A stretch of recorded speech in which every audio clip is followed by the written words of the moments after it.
Good morning, afternoon, or evening, all of my outdoor adventurous friends. This is The Outdoor Gypsy, and today is another 5-Minute Friday, where I try and bring you the highest quality content as I can on day hikes all across the United States in as little of time as possible. If you like this idea, go ahead, trample all over that like button down below. Consider subscribing to the channel for future videos related to the outdoors. Drop me a line if you have any questions. Stay tuned all the way to the end of the video where I will be giving you my thoughts, tips, tricks, things you may want to know before you go on this hike. So, where are we? What are we doing? My girlfriend and I, we are about to tackle the Deer Mountain Traverse, which is a fairly popular hike around here in Ketchikan. All I really know about it at this time is it's around 13 to 15 miles. You'll have to stay tuned all the way to the end. I'll be giving you as much information as I do know. Time to get the camera rolling, feet moving. Let's get some nature love.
All right, guys, welcome back. As you can see here on my All Trails app, this was a beast of a hike. 16 miles long, 5,600 foot of elevation gain over the course of 12 and a half hours. This did take me a little bit longer just because I obviously was filming this, but still know that you are in for a fairly long day hike if you do this. This is a point-to-point hike. My girlfriend and I did this from the Deer Mountain parking lot going to the Silvis Lakes parking lot, so just keep that in mind. I can't necessarily say one direction or the other is going to be better or worse or tougher or easier. Some of the highlights of this trip have to be the wildflowers. These will change quite a bit depending on the elevation at which you're at the moment, but some of them that you can expect to see would be fireweed, geraniums, western columbines, lots of areas of blueberries and especially salmon berries along the Silvis Lakes region, daisies galore, lupine, definitely we'll see some monkshood, patches of cotton grass, as well as a lot of devil's club. One of the personal highlights for us on this hike was the fact that we got to see about a dozen or so mountain goats, some of which were a little bit closer than others. I would personally suggest keeping your eyes open on the distant slopes and mountaintops. You are likely to see them on this hike in this area. They are pretty plentiful. Keep your eyes open too on the low-lying bush. You will see a lot of their fur being shed in favor of their summer coats. Also at the lower elevations, keep your eyes open for black bear, where there are a lot of blueberries and salmon berries. They are also plentiful in this area. Right now, I'd like to talk about the trail itself and trying to navigate this, just because we found that it is difficult to find this trail. There is a lot of bushwhacking in the loose sense of the word. So I'm hoping to provide you as much information so you can better plan this trek and feel a little bit safer doing so. Again, my girlfriend and I did this starting out at the Deer Mountain Trail, and once you go up that, initially it is very well marked. You aren't going to have too much of a difficult time finding your way. Once you get to the junction where you can head either right to summit Deer Mountain or left, which is where you're going to want to go to continue on the traverse, you're going to go along a ridge line and eventually you will come up to an area called Blue Lake, and it's pretty hard to miss. It's a very gorgeous alpine lake. It's exactly what you would picture. It is a blue lake. From there, you are going to descend down into a little valley, and then you are going to proceed to come right back up onto Roy Jones Mountain. This is where it does start to get very difficult, both physically to ascend and descend. This is kind of a knee buster. I would suggest maybe taking some trekking poles with you if you have them.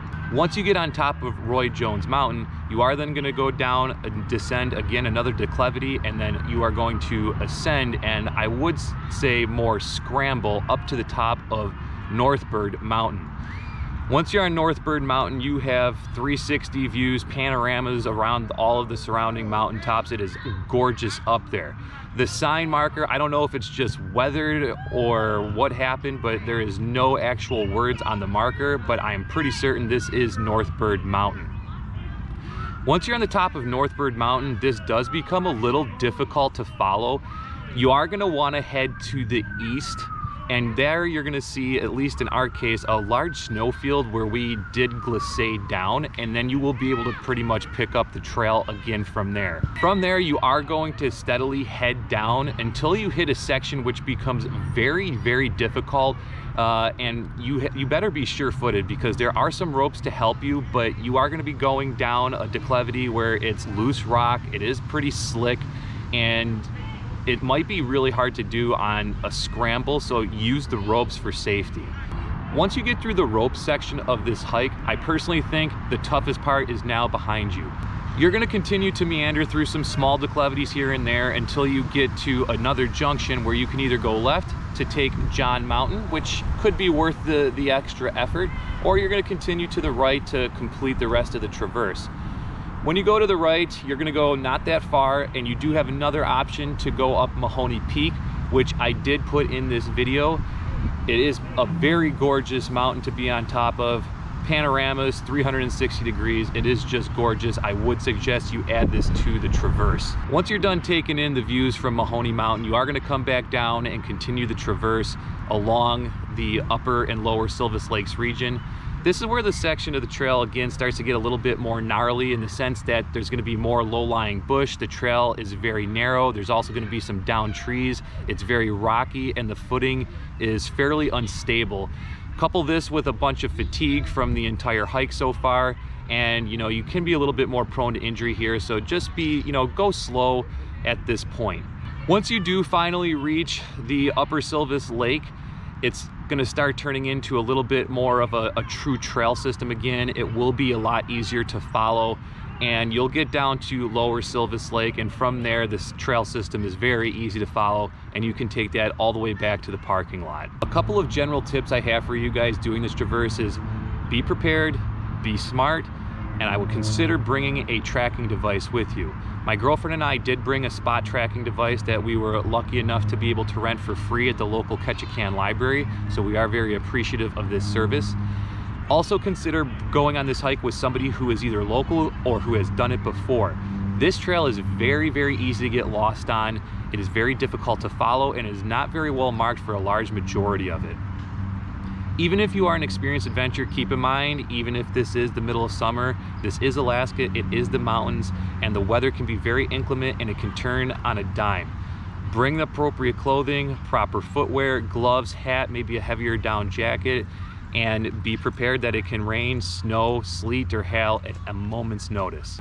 If you like this video, I will also be linking here in the top right some of my other treks across the United States. You can feel free to check those out. In the meantime, I am the Outdoor Gypsy. I'm signing off for now, but I will see you guys on the next adventure.